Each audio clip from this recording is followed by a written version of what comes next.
c'est l'heure de la rencontre, qui est le troisième jour. Le moment fixé que Dieu a donné pour rencontrer le peuple d'Israël était le troisième jour, à partir de l'instant où Dieu dit à Moïse d'instruire le peuple d'Israël à se préparer à le rencontrer. Et en effet, Dieu descendit sur le mont Sinaï, c'est-à-dire le mont Horeb, le troisième jour pour donner les 10 commandements au peuple d'Israël, fournissant ainsi la lumière au peuple d'Israël, car la parole de Dieu est la lumière, comme nous l'avons lu dans Psaume 119, verset 105. Et ainsi, et sachant que 1000 ans est comme un jour pour Dieu, c'est-à-dire 1000 ans est équivalent à un jour aux yeux de Dieu. Donc 1000 ans à nos yeux, aux yeux des êtres humains, est équivalent à un jour aux yeux de Dieu.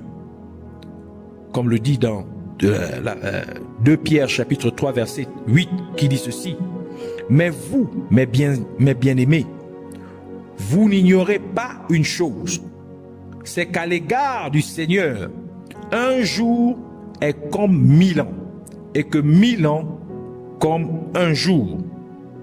Donc, le troisième jour se rapporte au troisième millénaire.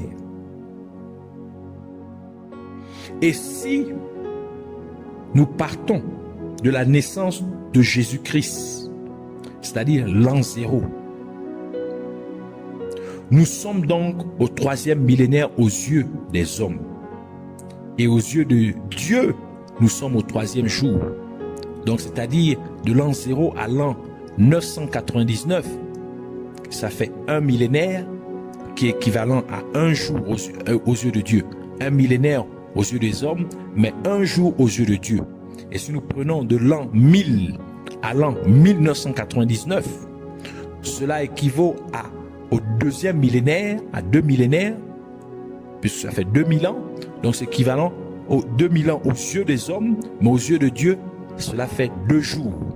Donc à partir de l'an 2000, nous sommes maintenant dans le troisième millénaire. Donc, comme nous nous trouvons ici en 2020, donc nous sommes ici dans le troisième, toujours dans le troisième millénaire, c'est-à-dire nous sommes dans au troisième millénaire aux yeux des hommes, aux yeux des êtres humains, mais aux yeux de Dieu, nous sommes dans le troisième jour. Ainsi, le moment fixé pour rencontrer Dieu, nous le vivons maintenant. Nous vivons maintenant cet instant, car nous sommes dans le troisième jour. Et car Dieu a demandé à Moïse de préparer son peuple à le rencontrer dans le troisième jour. Donc c'était une prophétie pour ces temps les derniers, à partir de la naissance de Jésus-Christ. D'où le fait que Dieu ait donné les 10 commandements au peuple d'Israël le troisième jour. En d'autres termes, le fait que Dieu eut à donner sa lumière au peuple d'Israël le troisième jour, car la parole de Dieu est la lumière. Et sachant qu'aux yeux de Dieu, nous sommes le troisième jour depuis la naissance de Jésus-Christ. Ceci est pour prophétiser que Dieu nous donnera sa lumière dans ces jours, dans ces derniers jours. Et Dieu, donc c'est-à-dire Dieu va venir dans ta situation. Dieu va venir dans ces derniers jours. Il va venir dans lorsque tu es dans des troubles, lorsque tu es dans des problèmes, tu ne sais pas comment t'en sortir. C'est-à-dire que tu es dans les ténèbres aussi. Donc tu es sans lumière. Donc c'est aussi une prophétie pour dire que Dieu va venir dans ton problème, dans ta situation trouble, pour te donner la solution, c'est-à-dire la lumière, par sa parole, au nom de Jésus-Christ. Et Dieu a également promis de nous faire revivre après 2 jours, c'est-à-dire le troisième jour, comme il a dit par le prophète Osée, Osée chapitre 6, verset 2 à 3, qui dit: le troisième jour, il nous relèvera et nous vivrons en sa présence. Et nous connaîtrons l'Éternel, nous nous attacherons à le connaître son lever se prépare comme celui de l'aurore, et il viendra à nous comme la pluie de l'arrière-saison qui arrose la terre. Donc, et sachant qu'aux yeux de Dieu, nous sommes au 3e jour, depuis la naissance de Jésus-Christ. Donc, c'est donc pour prophétiser que Dieu provoquera un réveil dans les derniers jours, dans ces derniers jours que nous vivons, au nom de Jésus-Christ. Nous savons aussi que le 3e jour, Jésus-Christ est ressuscité des morts, comme nous le dit la parole de Dieu dans 1 Corinthiens chapitre 15, verset 4, qui dit « Et qu'il a été enseveli, et qu'il est ressuscité le 3e jour, selon les Écritures. Même de nombreux saints qui étaient morts sont aussi ressuscités des morts lorsque Jésus-Christ est ressuscité. » Matthieu chapitre 27, verset 52 à 53 qui dit « Des sépulcres s'ouvrirent et plusieurs corps des saints qui étaient morts ressuscitèrent.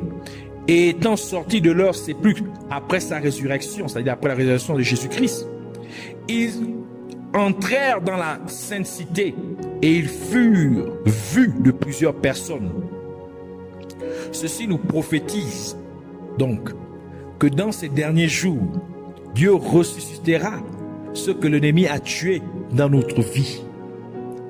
Que ce soit ton rêve, Dieu va le ressusciter, ou ton destin, ta bénédiction, ta santé, ton mariage, tes finances, ton travail, ton ministère, ton don, ton talent, etc. Quoi que ce soit que l'ennemi ait pu tuer dans votre vie, le Seigneur va ressusciter cela au nom de Jésus-Christ. Encore au 3e jour, le mariage de Cana de Galilée eut lieu.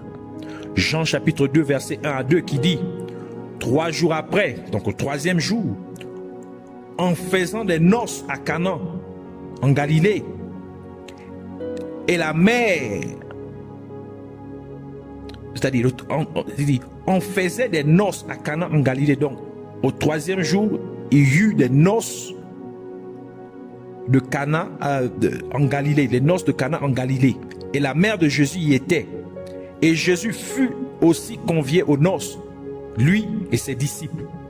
Ceci, c'est pour prophétiser que comme nous sommes au 3e jour aux yeux de Dieu, donc Jésus-Christ reviendra chercher son épouse, c'est-à-dire son église, dans ces derniers jours que nous sommes en train de vivre, au nom de Jésus-Christ.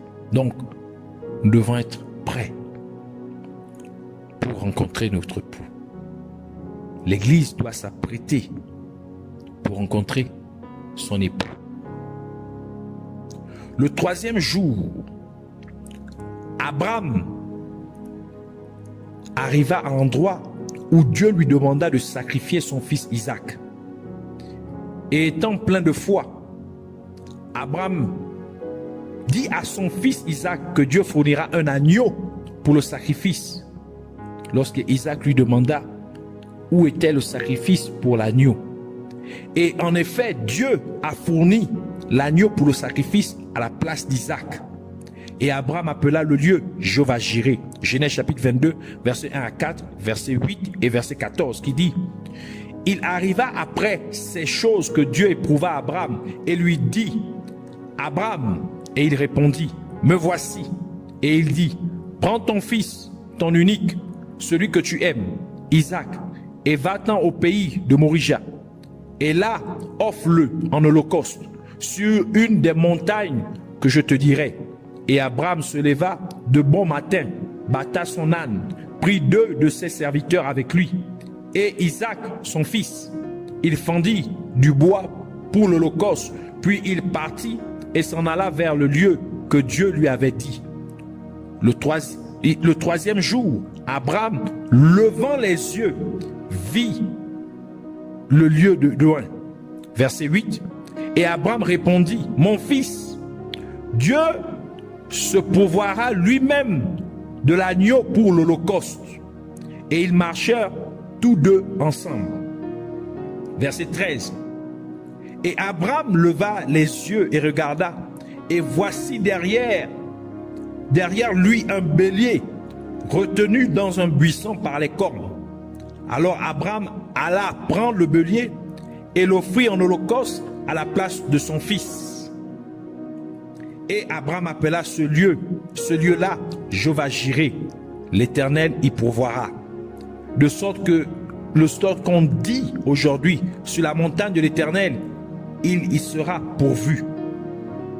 Ceci est pour prophétiser que dans ces derniers jours, Dieu pourvoira à tous les sacrifices que vous faites pour son nom, pour tout le travail, pour tous les efforts que vous faites pour lui. Dieu pourvoira au nom de Jésus-Christ. Au troisième jour aussi de la création, Dieu a fait pousser et produire des fruits. Toutes les arbres et les plantes, toutes les plantes et les arbres fruitiers.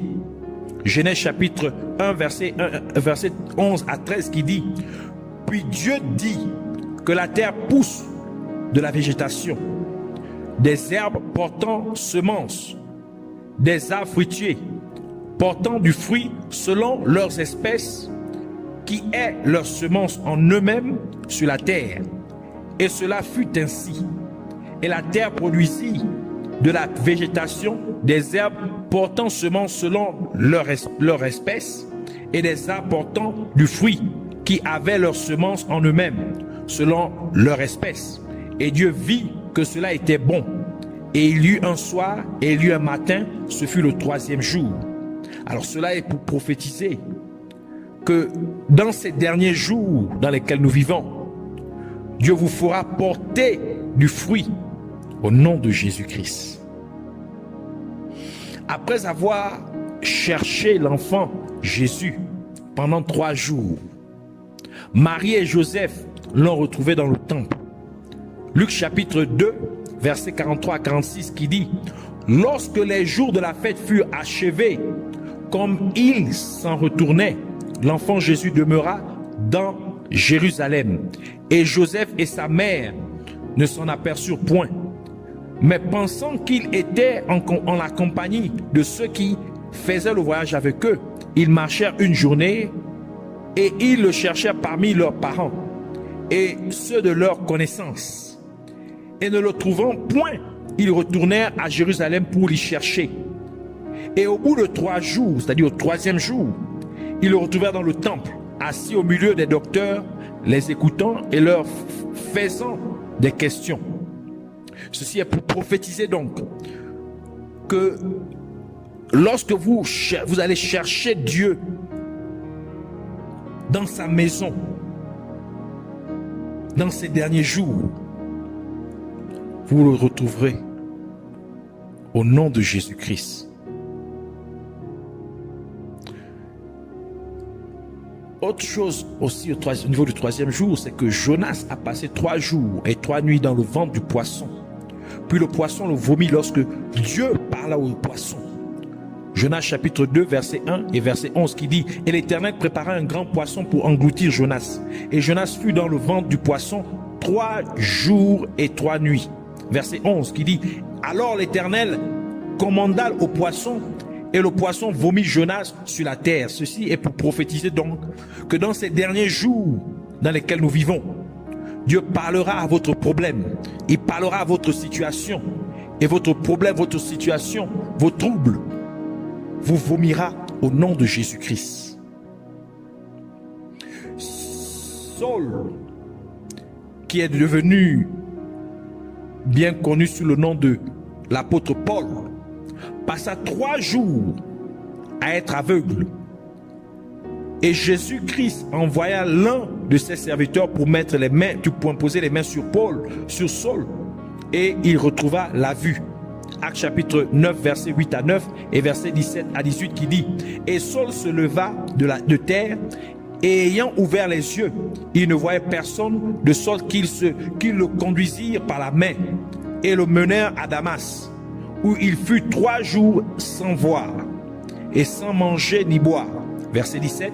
Ananias donc s'en alla et étant entré dans la maison, il lui imposa les mains et lui dit: Saul, mon frère, le Seigneur Jésus qui t'est apparu dans le chemin par où tu venais m'a envoyé afin que tu recouvres la vue et que tu sois rempli du Saint-Esprit. Et aussitôt il tomba de ses yeux comme des écailles, et à l'instant il recouvra la vue. Puis il se leva et fut baptisé. Donc cela est pour prophétiser que dans ces derniers jours dans lesquels nous vivons, Dieu vous rendra votre vision spirituelle, donc votre habilité à voir sur le plan spirituel, au nom de Jésus-Christ. Donc ici, nous devons comprendre que le troisième jour, et en fait, nous le vivons en ce moment, c'est ce millénaire dans lequel nous sommes. Donc c'est cet instant même, c'est cette heure même que Dieu nous a donné pour nous rencontrer. Donc nous devons être prêts. Et cela par, premièrement, être sanctifiés, laver nos vêtements, que nous soyons dépourvus de toute iniquité, de toute souillure. Donc nous devons être mis à part pour servir Dieu, pour faire sa volonté, dans la sainteté, marcher dans la sainteté, car Dieu lui-même est saint. Et nous devons rencontrer Dieu, Mont Sinaï. C'est-à-dire, c'est là où Dieu a donné sa parole. C'est à cet endroit-là qui est une représentation en fait du monde qui est dans les ténèbres, qui demeure dans les ténèbres. Et comme nous sommes dans le monde, bien que nous n'appartenons pas au monde, pour nous qui croyons en Jésus-Christ, donc Dieu nous donne sa lumière qui est sa parole, afin de nous aider à traverser, faire notre voyage à travers ce monde pour notre demeure céleste, notre véritable habitation. Et Dieu nous prophétise maintenant ces choses. Alors nous devons recevoir cela au nom de Jésus. Alors nous voulons prier, premièrement pour remercier Dieu au nom de Jésus-Christ pour sa parole. Nous voulons aussi prier pour demander à Dieu au nom de Jésus-Christ d'inciter chaque être humain à se préparer à rencontrer Dieu dans ces jours, dans ces derniers jours dans lesquels nous vivons. Et enfin, nous voulons prier pour remercier Dieu d'avoir répondu, c'est-à-dire exaucer nos prières au nom de Jésus-Christ. Alors ensemble, prions au nom de Jésus-Christ. Père éternel, Dieu de gloire, Dieu tout-puissant, Dieu de merveille, Dieu de prodige, sois béni, sois élevé, glorifié, exalté. Merci encore pour ta parole. Merci pour la profondeur, la révélation, Seigneur, la dimension prophétique de ta parole au nom de Jésus. Merci de nous avertir de ce que tu es sur le point de faire dans ces derniers jours dans lesquels nous vivons. Nous venons te prier, Seigneur. Nous ne voulons pas manquer ce rendez-vous. Nous ne voulons pas manquer à te rencontrer, Seigneur. Et c'est pourquoi nous te prions que tu puisses inciter, que tu puisses amener chaque être humain à se préparer, Seigneur, à te rencontrer au nom de Jésus-Christ. Premièrement, en nous revêtant premièrement de la sanctification, c'est-à-dire en nous dépouillant de toute souillure du péché, de toute forme de péché au nom de Jésus-Christ. Et cela, nous ne pouvons qu'y arriver que par l'aide de ton Esprit Saint. Que tu puisses nous remplir, Seigneur, de ton Esprit Saint, nous mettre à part, nous amener à marcher maintenant, Seigneur, que nous puissions recevoir d'abord ta parole qui est la vérité, croire à cette parole qui est la vérité et puisse la mettre en pratique, que ton Esprit Saint nous vienne encore sceller cette parole et nous amener à vivre selon cette parole, en obéissant à ta parole, en étant guidés par ton Esprit Saint, c'est-à-dire que nous ne vivions plus, Seigneur, selon nos désirs charnels ou encore selon les désirs de ce monde, selon les voies de ce monde, mais que nous soyons complètement, Seigneur, oui, Seigneur, Seigneur, attachés à toi, au nom de Jésus-Christ. Que nous soyons renouvelés, Seigneur, que nous soyons transformés par le renouvellement de notre entendement, au nom de Jésus-Christ. Fais-nous cette grâce, Seigneur, au nom de Jésus. Et que ta prophétie pour ces temps les derniers puisse s'accomplir. Que tu viennes rencontrer ton peuple, Seigneur, dans sa misère, dans son trouble, dans son ténèbre dans lesquelles il puisse être. De même que la lune brille la nuit, Seigneur, et que la lune est le reflet de la lumière du soleil, et que la lumière du soleil est, Seigneur, la représentation de ta parole. Que tu puisses maintenant, Seigneur, parler maintenant, déverser ta parole, la révélation de ta parole pour faire sortir ton peuple de ces troubles. Faire sortir, Seigneur, les gens de leurs problèmes au nom de Jésus-Christ. Alors je déclare maintenant, quelle que soit la situation dans laquelle vous pouvez vous trouver au nom de Jésus, que maintenant la parole de Dieu puisse être prononcée, que vous recevez la parole de Dieu et que cette parole vous amène à sortir de votre problème au nom de Jésus-Christ, que cette parole vous amène à sortir de vos situations, de vos troubles au nom de Jésus, que vous recevez maintenant la lumière de la parole de Dieu au nom de Jésus et que vous soyez éclairés au nom de Jésus. Vous savez et sachez maintenant comment vous tenir, comment vous comporter, ce que vous devrez faire pour être sorti de ce problème au nom de Jésus-Christ. Je déclare que le réveil maintenant prend place dans ces derniers jours. Je le déclare, je le prophétise au nom de Jésus-Christ. Je déclare, je prophétise maintenant au nom de Jésus-Christ que maintenant quel que soit ce que l'ennemi a pu tuer en nous, au nom de Christ, que Dieu maintenant ramène cela, ressuscite cela au nom de Jésus-Christ. Que ce soit ta vision, ton rêve, ton projet, tes affaires, tes finances, ton travail, ton mariage, ta famille, au nom de ton enfant, au nom de Jésus-Christ, que cela maintenant, Dieu ramène cela à ressusciter, Dieu ressuscite cela, Dieu ramène cela à la vie au nom de Jésus-Christ. Seigneur, merci. Je déclare qu'en ces temps les derniers, que tu nous rends productifs au nom de Jésus-Christ. Que nous puissions maintenant, Seigneur, mon Dieu, Père, porter les fruits au nom de Jésus-Christ. Je déclare maintenant que pendant que nous cherchons ta face dans ta maison, que tu te révèles à nous, que tu te manifestes à nous, que nous puissions te trouver au nom de Jésus-Christ. Comme de même que Jonas a passé 3 jours et 3 nuits dans le ventre du poisson et que tu as parlé au poisson pour le vomir, je déclare que tu parles maintenant, Seigneur, à la situation qui nous a engloutis et qu'elle nous vomit maintenant au nom de Jésus-Christ. Je le déclare. Ô Père, je déclare maintenant que de même que Saul, sa vue fut restaurée, de même que notre vision spirituelle, notre habilité à voir sur le plan spirituel est maintenant restaurée au nom de Jésus-Christ. Que la gloire, l'honneur et la majesté te soient rendues à toi, notre Père Céleste, notre Dieu Tout-Puissant, au nom de Jésus-Christ. Merci. Soyez bénis. Amen.